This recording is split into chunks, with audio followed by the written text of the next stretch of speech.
Vamos ahora a la evidencia fósil que tenemos en la roca sedimentaria. En todo el mundo encontraremos miles de millones de fósiles enterrados por arenas, barros, arrastrados por agua. Su estado de conservación, sin embargo, nos habla de un entierro muy rápido y una fosilización consistente con un gran diluvio. Se estima en realidad, para ser más exacto, 1 millón de millones de fósiles, los cuales, debo decir claramente, estos son la mayoría fósiles marinos, fósiles que son de plantas, de árboles, de arbustos, y la gran minoría, pero la gran minoría son vertebrados, menos del 1%. Sin embargo, de ellos ya se han recuperado 200 millones de fósiles, lo cual resta prácticamente la totalidad, 999.800 millones aún por recuperar. Sí, es una cifra estimativa, por supuesto. Hoy en día la fosilización es extremadamente inusual, no existe prácticamente, no vemos en ninguna parte animales en el campo o en el lugar abandonado que estén fosilizándose, porque no es una ocurrencia, no es lo habitual, no sucede eso. Lo que sí vemos es que los animales cuando se mueren se descomponen y desaparecen, pero nos trae entonces la pregunta, ¿cómo podemos tener debajo de nosotros, en capas sucesivas, miles de millones o 1 millón de millones de fósiles enterrados en este momento? Solo un diluvio universal, catastrófico, podría explicar esto. Todos los fósiles que vemos, por definición, han sido enterrados en capas sedimentarias, y las capas sedimentarias son formadas por fluidos, lodos o agua. Estas capas sedimentarias han enterrado sin oxígeno a muchos fósiles, los cuales son conservados por ese efecto, que se fosilizan, pero también demuestran muchos de ellos una destrucción, un desmembramiento, lo cual indica gran violencia, un fenómeno de gran envergadura. Y los animales con tejidos blandos también, les voy a mostrar unos ejemplos, pudieron también fosilizarse, como los pulpos, las mantarrayas, las jibias, los cuales en la vida natural desaparecen solamente en días. Cuando ellos mueren en el agua, simplemente se desaparecen, se disuelven, se los comen y no queda nada, ni un rastro de ellos. Pero aquí están perfectamente fosilizados, como les mostraré. Nuevamente, esto ocurre solamente en un entierro rápido. Encontramos grandes entierros de fósiles en todas partes del mundo, en todos los continentes, lo cual nos habla de un diluvio universal, entre otras Norteamérica, Sudamérica, Asia, Europa, África, Australia. Todos estos fósiles que encontramos están todos o destruidos o fosilizados, pero hay muchos ejemplares de que no están necesariamente fosilizados. ¿Qué es lo que sucede cuando en la vida natural hoy día un pez se muere? Primero lo que hace es se hincha, se produce una flotación y los depredadores darán cuenta de sus carnes, de sus partes blandas. Cuando eso ya está relativamente limpio, los huesos caen al fondo. Y en el fondo los microorganismos y los gusanos que están allí se encargarán de comer el resto de los huesos y lo dejan absolutamente limpio. Esto es muy relevante porque el mar no está lleno de fósiles, no está lleno de huesos de peces o ballenas o tiburones o lo que sea que se han destruido, se han muerto. Bueno, además que los animales que pudieran haberse caído también al mar también han sido disueltos, como decía, por estos fenómenos. ¿Qué es lo que pasa, sin embargo? La figura a la derecha nos muestra un pez nadando feliz cuando de repente es tapado por una luz de barro, como se ve allí, es totalmente cubierto, sin oxígeno, y este al quedar enterrado va a fosilizarse, es decir, va a reemplazar sus espacios, sus moléculas orgánicas por minerales. Y también lo mismo sucede en la Tierra, cuando los animales caen en la tierra, también son consumidos por todo tipo de depredadores y después serán también los huesos destruidos por estos organismos que se encargan de hacer esta faena. Por lo tanto, es común verlos desaparecer. En el caso, por ejemplo, de un árbol, si se cae, se destruye, el árbol se va a podrir y se va a desaparecer dentro de un periodo también bastante corto. No es de una vida de millones de años en ningún caso. Sin embargo, habiendo dicho esto, el Museo de Australian National Dinosaur, está en Canberra, en Australia, muestra esta imagen. Un animal que parece un dinosaurio que se cae hasta el fondo, se muere, se cae y se hunde al fondo, entero.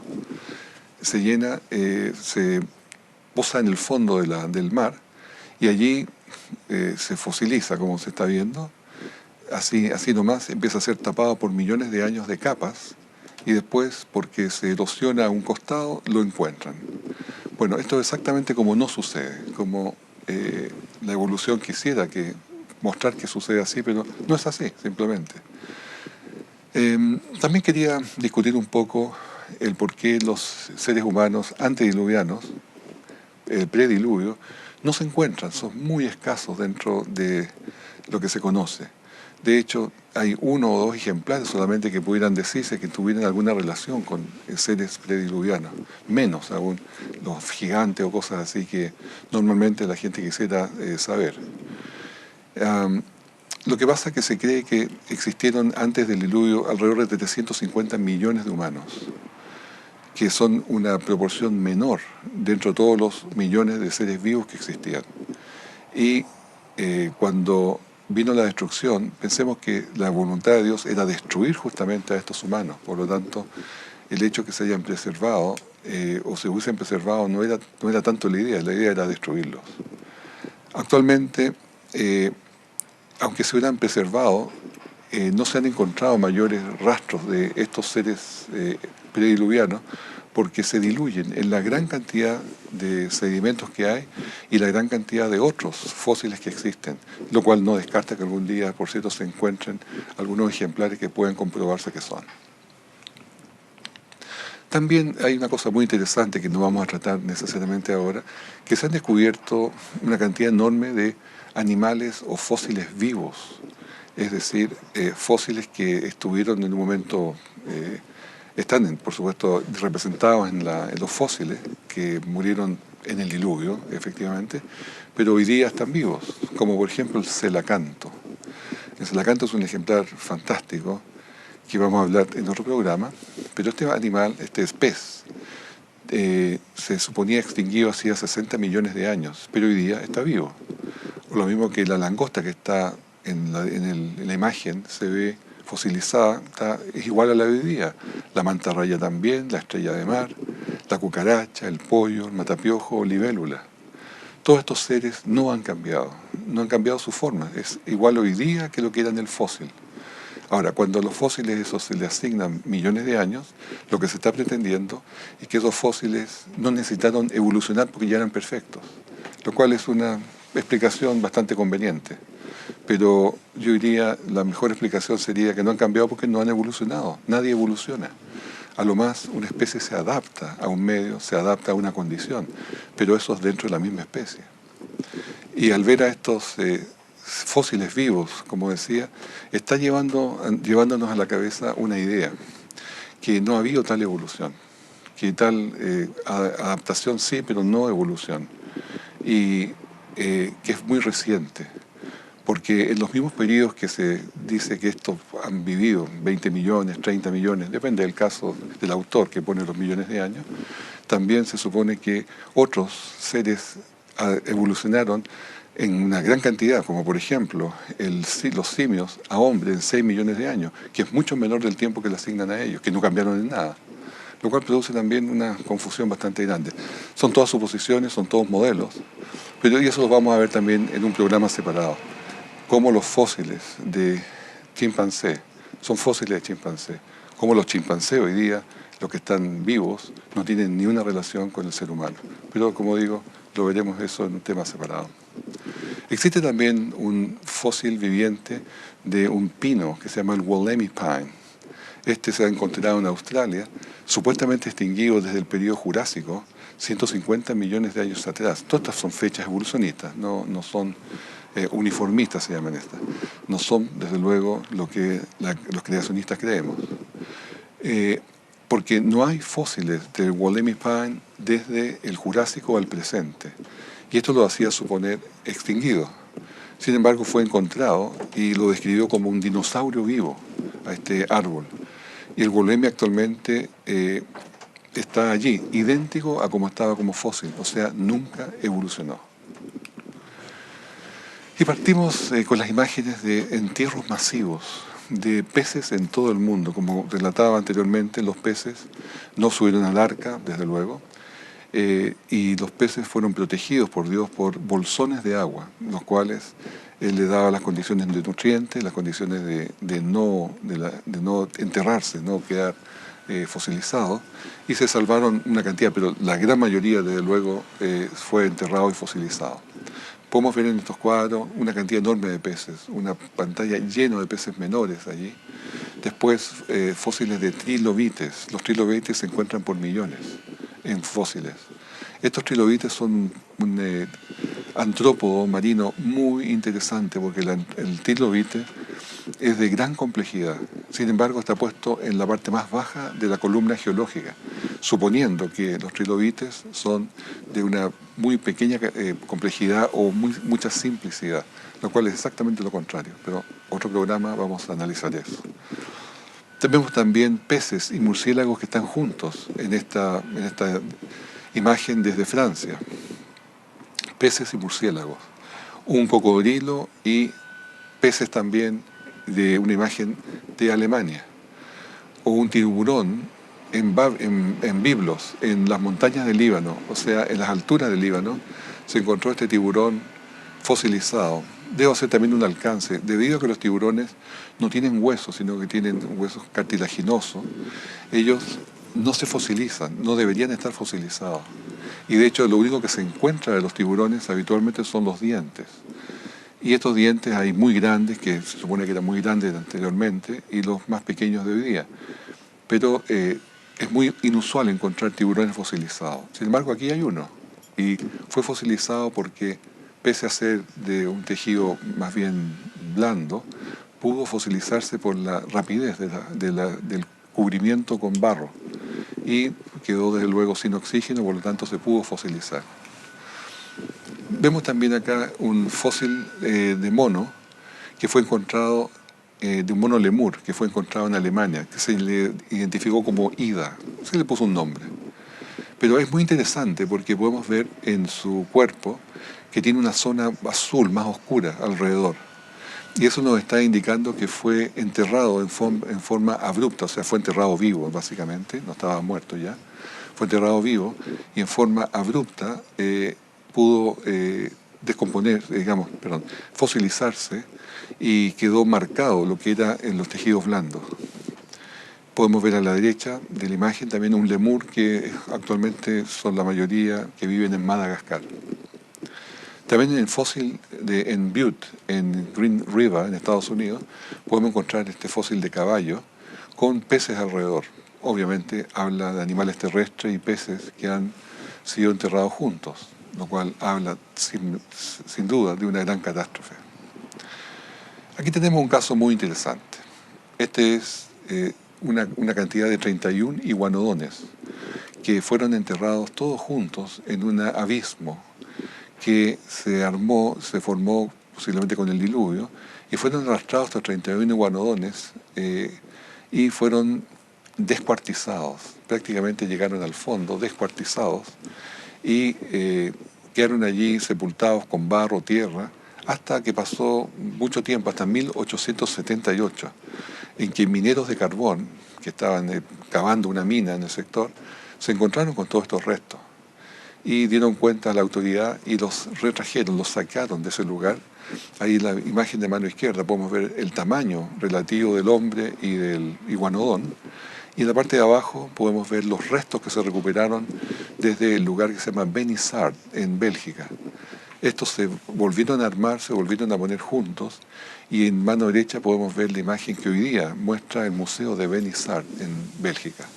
Los iguanodones, los que se rescataron, y podemos ver las tremendas manos que tienen, los tremendos huesos, unos animales completos que se pudieron rearmar.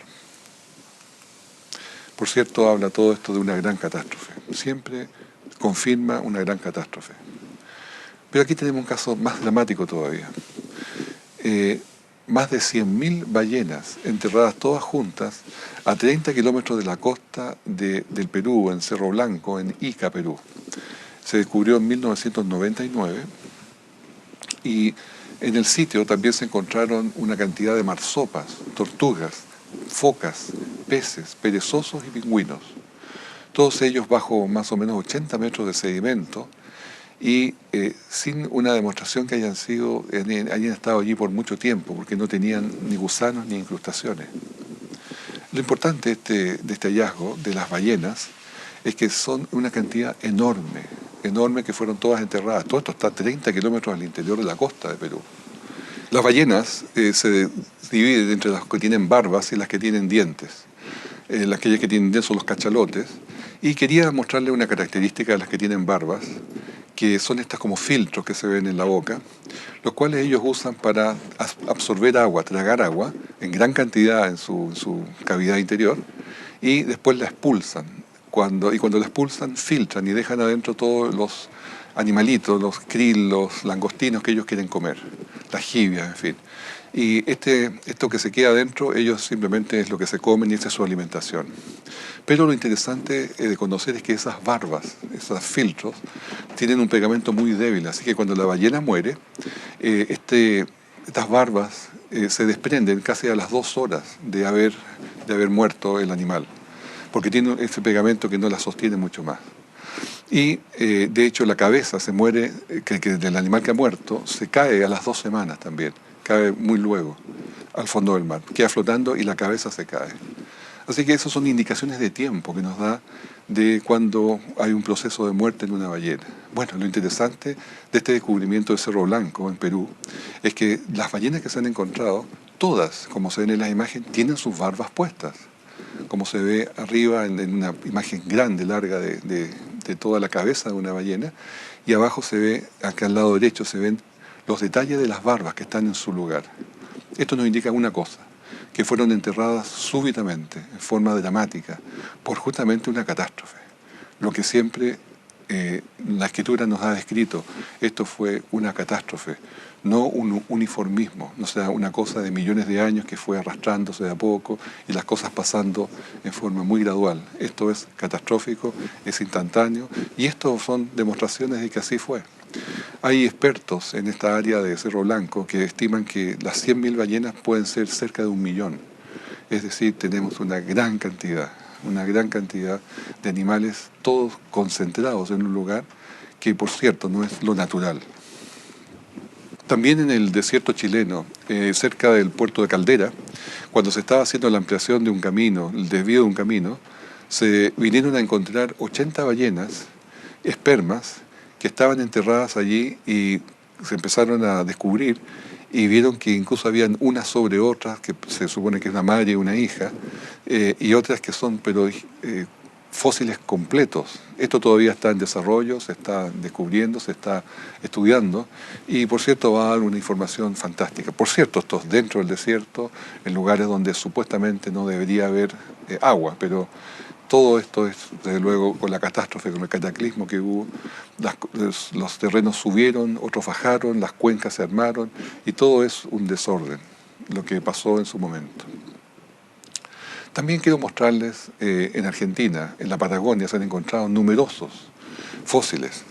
Estos fósiles están reunidos en un estupendo museo llamado MEF, de Egidio Ferruglio, en Trelew, en Argentina. Es un museo fantástico que tiene muchas imágenes, tiene muchos fósiles de diferentes dinosaurios, animales de esa época. Ellos han hecho un estupendo trabajo. Pero saltamos ahora a Liaoping, en China. En China se han encontrado también en uno de los entierros de allí 20.000 fósiles. Aquí tenemos la imagen de un ictosaurio de 4 metros de largo, que es bastante grande. El ecosistema que se han encontrado incluye erizos, antrópodos, ictosaurios, también coníferas. Y ese entierro masivo se identificó, entre comillas, de 252 millones de años. Por supuesto que no coincidimos porque creemos que es parte del diluvio. Hay un gran parque en los Estados Unidos que se llama el Dinosaur National Monument. Este es uno de los más grandes que hay porque tiene una muralla donde están incrustados allí los huesos de fósiles, todos, la mayoría de ellos destruidos. Podemos ver en las imágenes una cantidad de dinosaurios, huesos enormes de dinosaurio también, un hombre observando estos huesos para comparación de tamaño, otro más para comparación de la muralla, que de hecho es la más grande que se ha encontrado de todos estos fósiles en el mundo. Podemos ver el pequeño tamaño que se ven los hombres comparado con el tamaño de la muralla. Otro estegosaurio, también en los museos de ese lugar, y un dinosaurio más pequeño, ¿sí? Para comparación con un hombre, para comparación de tamaño. En Karoo, en Sudáfrica también, se ha encontrado una cantidad enorme de fósiles y hay otra muralla, como se ve allí, con restos todos destruidos, todos desmembrados, como se ve debajo donde está observando la gente. Algunos se han rearmado. A propósito, muchas partes de estos huesos no son huesos, sino que son plásticos, son rearmados, son copias. Y aquí tenemos el Elatosaurus de Karoo. Son en general animales un poco diferentes a los que vemos en Estados Unidos, pero son todos fósiles y con las mismas características de desastre en sus cuerpos.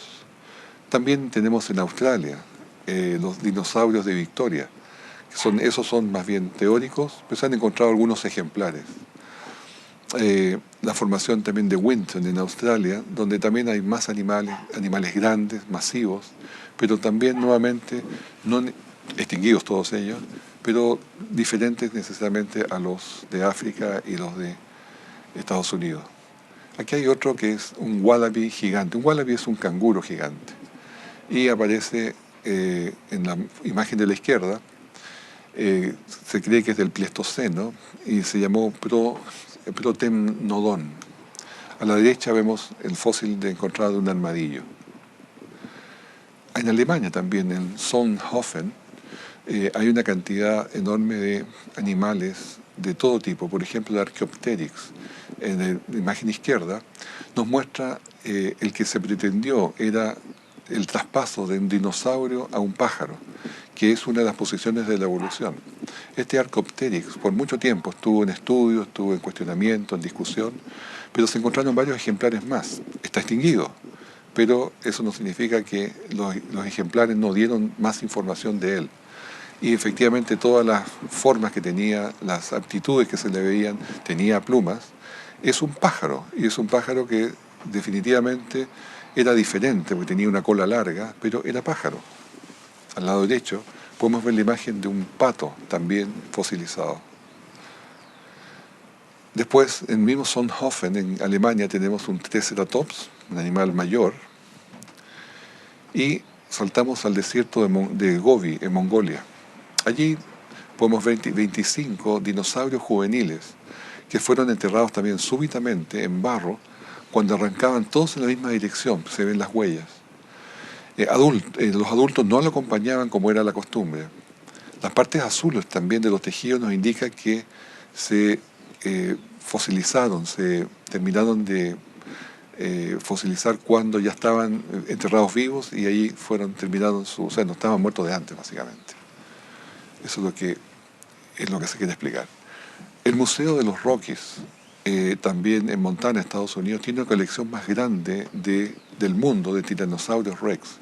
Ahí podemos ver unas cuantas imágenes, una gran pata de Tyrannosaurus Rex, que muchos de estos son huesos, simplemente no se han fosilizado, y esto crea un tremendo problema.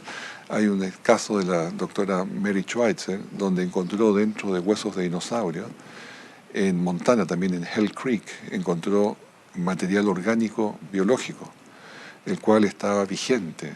Y si el animal había sido extinguido hacía 70 millones de años atrás, no era consistente con encontrar ese material biológico, que también lo presentamos en otra serie. Podemos ver ahora un Tiranosaurio Rex rearmado en el mismo museo. Y saltamos a Líbano. Líbano es un lugar podemos decir casi desértico, donde se encontró este pulpo fosilizado, que es muy raro, porque el pulpo, como contaba anteriormente, es de material, de una carne muy suave, por lo tanto no debería fosilizarse según la teoría. Pero este fue descubierto, fueron 5 de hecho, 5 pulpos descubiertos, supuestamente de 95 millones de años. Y es una sorpresa, porque al no tener tejidos duros debería desaparecer solo en días después de morir. Es como registrar más o menos el estornudo de un dinosaurio. Es una cosa rarísima. Ellos tenían restos de músculo, fósil, restos de músculos, tinta, agallas, boca, ojos, 8 tentáculos con sus ventosas. Y son muy parecidos a los pulpos modernos, o sea, no evolucionaron. Y desde luego fueron enterrados sin aire, súbitamente por una luz de barro para poderse conservar así. Pero el hecho que se haya impreso en la roca nos está diciendo que fue súbitamente enterrado. Otra particularidad de estos entierros es que se han encontrado las bolsas de tinta, la tinta que tira el pulpo, y se puede reconstituir, se hidratan y se puede usar como tinta, lo cual nos está indicando varias cosas, que no es tan antiguo como se pretende y que se puede fosilizar un animal de carnes blandas. Las medusas también se han encontrado en una cantera en Wisconsin. Como vemos ahí en la imagen, A, B, C, D, E y F son claramente impresiones de medusas en una especie como de movimiento de agua, como se ve una cosa así como ondulada. Están todos sobre un terreno ondulado. ¿Qué es esto? Se cree que esto es que las medusas fueron enterradas en el fondo, no en la playa. Esto no es terreno de playa. Así que no vale la idea de que las medusas pudieron haber varado y ahí se quedaron, porque las medusas cuando se varan en la playa se inflan para poder ser arrastradas por el mar y volver al mar. Aquí están desinfladas y están sobre estas superficies onduladas que son fondo de mar.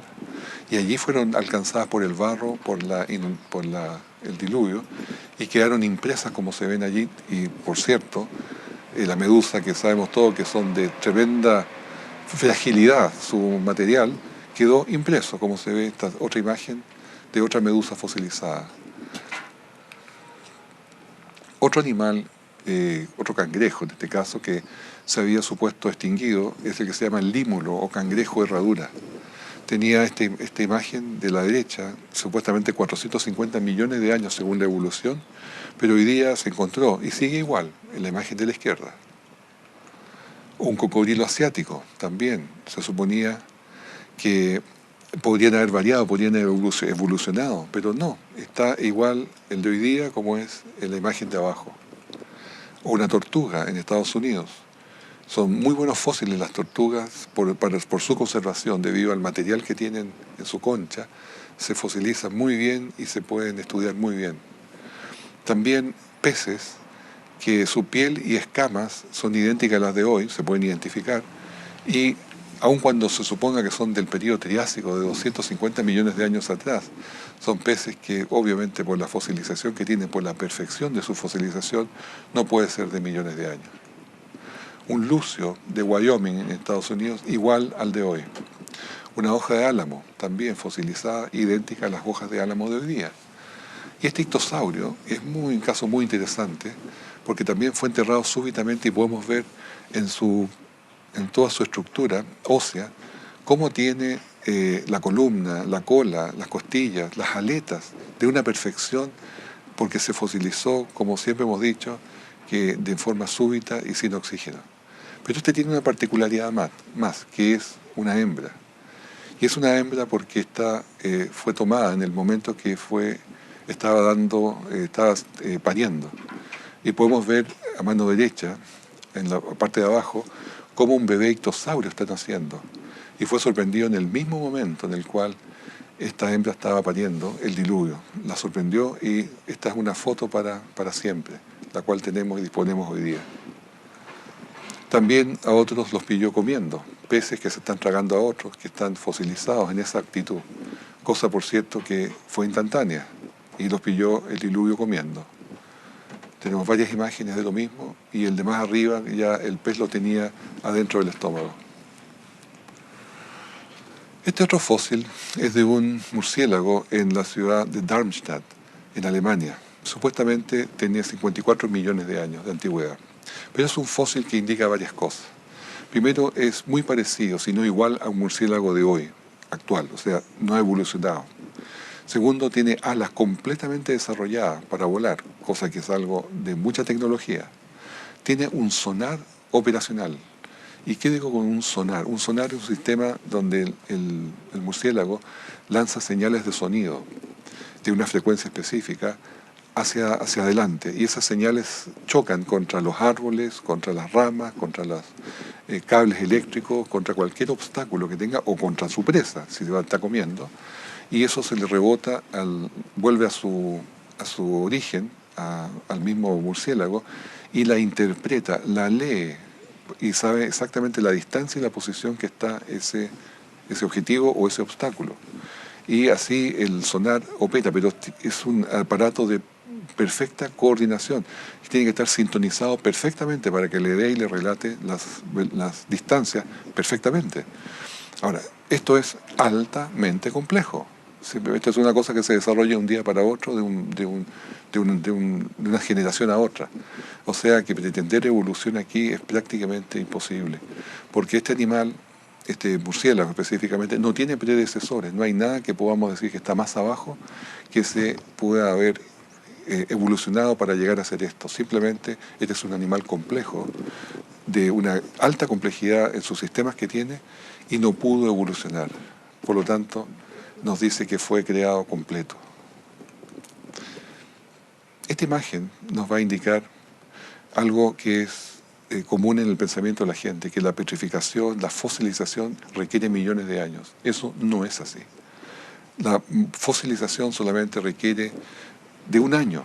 Bastan las condiciones que estén para que se pueda producir. Por ejemplo, en el caso de la izquierda arriba, este es un saco de harina que se fosilizó en un año, porque estaban dadas las condiciones. A la derecha, arriba, tenemos una fuente que se llama Taipei Fountain en Wyoming, Estados Unidos, que está en 100 años se transformó en esa roca, en esa piedra, debido a las condiciones calcáreas del agua. Y al lado izquierdo también tenemos un sombrero de minero que está en un museo en Tasmania, que solamente en 50 años se hizo piedra, como se ve allí. Entonces, los prejuicios de que tiene que ser millones de años son muy, muy fuertes. Y cuando vemos un fósil como está al lado derecho abajo, decimos, no, ese tiene millones de años. No, ¿y por qué tiene millones de años si no necesita fosilizarse en millones de años? Solo bastan las condiciones para que esto suceda. Lo mismo sucede con las estalactitas. Las estalactitas y las estalagmitas que se hacen en solo años. Y tengo dos ejemplos acá. Primero, en un monumento a George Rogers Clark en Indiana, en Estados Unidos, como se ve allí en la parte de arriba. Ese monumento se construyó hace 40 años. Durante ese periodo hasta ahora ha desarrollado en su subterráneo, y directamente abajo por lluvia, por filtraciones, una estalactita como la que se ve allí en solo 40 años. A mano derecha tenemos una mina de plomo zinc de Australia, en Queensland, que se ven las galerías perfectamente, y al lado derecho no se nota muy bien, pero hay hombres allí que están parados señalando, levantando la mano. Esos hombres, podemos ver la proporción de tamaño. Ellos también están en la mina y se ve claramente que en 55 años se formaron todas las estalactitas que se ven colgando del techo. No necesitan millones de años. Y el diluvio finalmente llegó a su conclusión. Y dice Génesis 8:11. Y la paloma volvió a él a la hora de la tarde. Traía una hoja de olivo en el pico, y entendió Noé que las aguas se habían retirado de sobre la tierra. Un par de comentarios aquí de la imagen esa que presentamos a la derecha.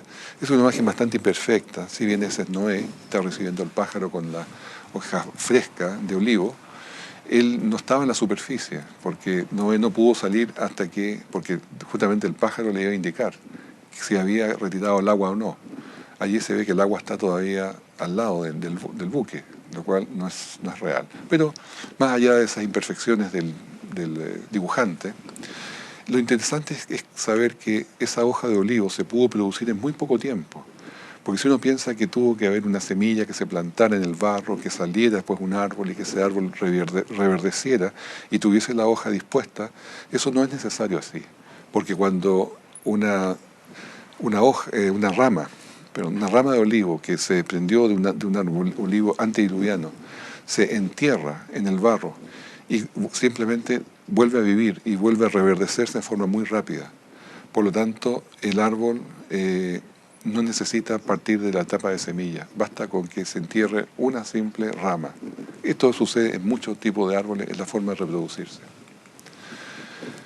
Llegó por lo tanto al monte de Ararat, o un lugar parecido como discutía en la serie anterior, y los animales se descargaron, empezaron a bajar y a comenzar a encontrar su hábitat. Lamentablemente el hombre, porfiado, no se distribuyó en el mundo como era la orden, sino que se quedaron todos juntos y se les ocurrió posteriormente hasta armar una torre de Babel para protegerse de futuras iras de Dios. Bueno, ¿qué pasó además con el diluvio? Hubo otra cosa que habitualmente no se habla, que debido a la gran cantidad de volcanismo, los cientos de miles de volcanes que había debajo del mar, la cantidad de cenizas que salieron arriba hacia la atmósfera y que quedaron allí. Pensemos que fue todo un año de vulcanismo y una gran convulsión en la Tierra produjo una especie de capa que impedía que el Sol entrara con fuerza. Había luz, pero no entraba ese Sol que puede derretir el hielo. Entonces, debido al agua caliente que también se produce por el volcanismo, se produce mucha evaporación, parecido a los fenómenos del Niño, que cuando en una zona hay mucha evaporación, mucha nube, por lo tanto mucha lluvia. Y aquí hubo demasiado calor en el agua, demasiada evaporación, demasiada agua en las nubes y demasiada lluvia, demasiada nieve en las partes altas, y esa nieve no se derretía porque estaba cubierto el cielo de esta ceniza. Eso produjo una edad de hielo, que se estima que partió después del diluvio y duró probablemente hasta 500 años después, es decir, la época más o menos de Abraham. Entonces todos los hombres post-Noé que vivieron en la época post-diluvio tuvieron que sufrir condiciones bastante duras, especialmente los neandertales, que se cree que vivieron en las zonas más heladas. Otros pudieron haber vivido sí, más abajo, en las zonas ecuatoriales. No había mayores problemas porque, según esta imagen, podemos ver que los 500 años de la edad de hielo, el 30% de la Tierra estuvo bajo hielo, no el 100%. Hoy un 10% de la Tierra está bajo hielo, que podemos decir que es los polos, Groenlandia y las partes altas de las cordilleras. Pero en ese tiempo, por lo tanto, el 30% alcanzó a estar bajo hielo. Podemos ver en la imagen ahí que las zonas ecuatoriales están en verde, por lo tanto no sufrieron este tipo de edad de hielo. Pero sí el norte de Europa, sí todo el norte de Norteamérica y por cierto lo que rodeaba la cordillera de los Andes y la Antártida completa. Hoy día podemos todavía decir que está en una edad de hielo Groenlandia, por ejemplo, que es un continente que está completamente cubierto de glaciares, aunque se esté derritiendo, ya ese es un problema separado. Bueno, podemos entonces concluir de que la edad de hielo fue un periodo de 500 años y Noé más bien descendió sobre una área, un terreno no muy acogedor, porque habían gran cantidad de tormentas.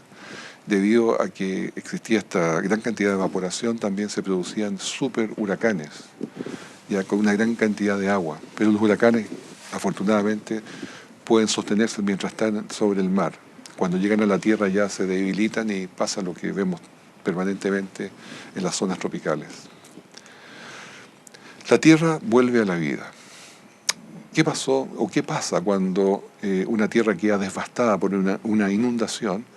Y después, ¿qué sucede? ¿Cómo se regenera la vida? Tenemos un muy buen ejemplo en una isla llamada Surtsey. Está en Islandia, que en 1963 partió una erupción desde el fondo del mar y fue saliendo hacia la superficie y creando, como vemos en la imagen de la derecha y más abajo, fue creando una isla, paso a paso, golpe a golpe. Y esta isla surge del mar en 1963, como decía, solamente en un periodo muy, muy corto. En 1964, en un año, ya estaba formada completamente la isla y lo primero que llegaron fueron las moscas. Después, porque las moscas las trae el viento. Después las aves marinas llegaron y las aves marinas se instalaron en la isla y ellas trajeron plantas, porque con el guano que traen con semillas se criaron las plantas y más aves fueron atraídas cuando había vida ya. no necesitó millones de años, definitivamente, para formarse y poblarse la isla de vegetación y vida animal. Bastó solamente 10 años. Y eh, les quiero mostrar algunas imágenes de esta isla hoy día. Ahí en la imagen de arriba vemos las playas que tiene, vemos también algunas mugres que han llegado con los temporales, que eso no tiene nada que ver con la isla, simplemente cosas que están flotando en el mar. Las aves que están ya habitando allí, ponen sus huevos, ya tienen crianzas. La isla vista del avión y la vegetación y las flores incluso que se están criando en el lugar. O sea, ya está la vida repuesta. ¿En cuánto tiempo? Solo 10 años. Hablaba anteriormente de que existen islas flotantes que se crearon después del diluvio. Gran cantidad, pero enorme cantidad de bosques. Pensemos que la vegetación era muy abundante en esa época. Y estos bosques fueron arrasados por las olas, arrasados por todas las corrientes de piedras y de lodo que fluían sobre la superficie de la tierra. Y estos fueron simplemente a flotar, como es natural, y flotando formaron grandes balsas o islas flotantes. La que vemos en la imagen es un ejemplo de una isla flotante, con harta vegetación, incluso árboles parados allí. Y se puede ver que estas islas se cree que en el modelo que subsistieron por mucho tiempo en el mar y estuvieron después del diluvio flotando hasta que finalmente se descompusieron y pudieron destruirse y hundirse. Pero desde luego que en los años siguientes del diluvio hubo una gran cantidad de obstáculos en el mar. Tenemos aquí otro ejemplo abajo de otra isla flotante y esto se pudo también confirmar nuevamente en el Mount St. Helen, en el monte St. Helen, y se ve aquí el lago Espíritu, el Spirit Lake, el cual está lleno de troncos.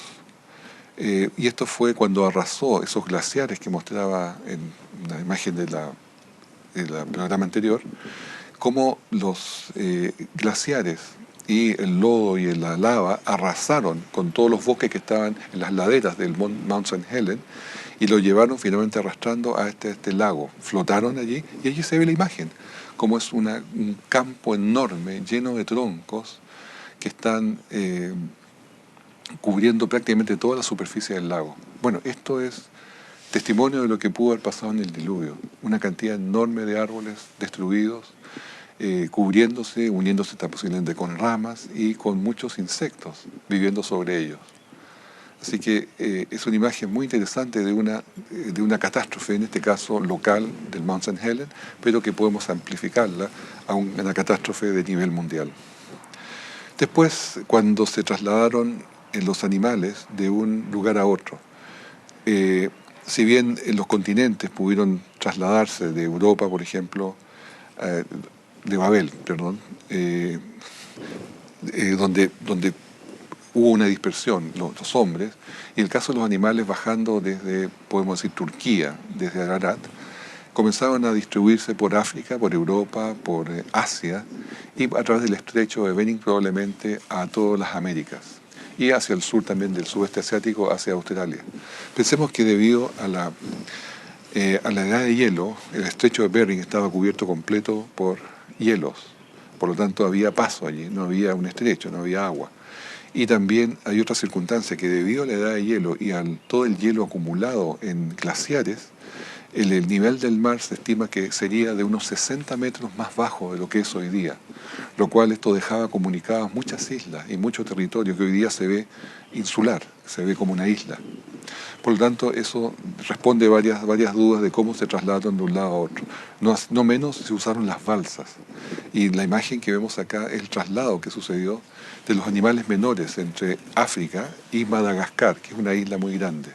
Ellos pudieron trasladarse a través de estas islas flotantes, de estas balsas flotantes, y animales menores, como los lemures, como los roedores, los animales, los felinos, pero no pudieron trasladarse los animales mayores, como elefantes o rinocerontes u otros de tamaño mayor, solamente los más pequeños, que poblaron la isla de Madagascar. Eso se puede amplificar para muchos otros casos.